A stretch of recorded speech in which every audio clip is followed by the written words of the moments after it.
Now, yesterday we raised this issue of the hurt child, the hurt child's emotions. What would you do with those emotions if you were humble?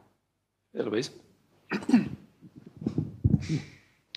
I'd feel them and I'd love feeling them, and I'd go back and just be praying for as many memories as I possibly can have and actually feel those memories. Okay, so you'd be willing to visit the memories of your life, and particularly your childhood memories. You'd have a strong desire to know what they are and feel them. And I'd want to know who she is, you know, who I am. Who the person who was suppressed really would have turned out to be. Yeah.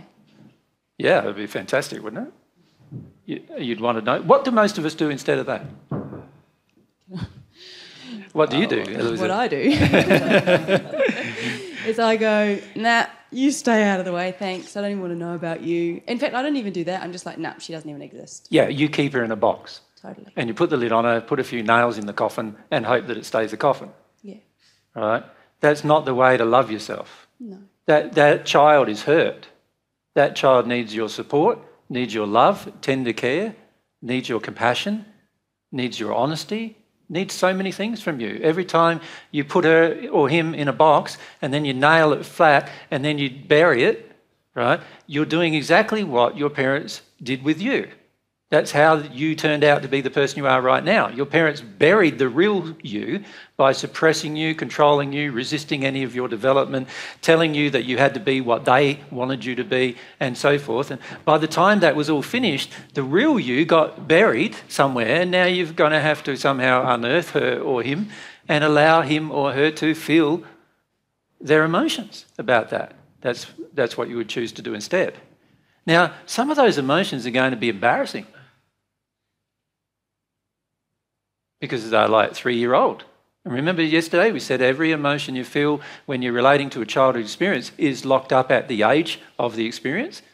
You're going to feel embarrassed feeling 3-year-old when you're 35 or 40 or 50 or 60 or 70, particularly if other people see it, right?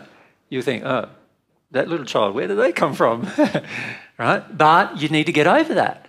If you were truly humble, you would allow the embarrassment and still feel it. Right? So shall we say we would be feeling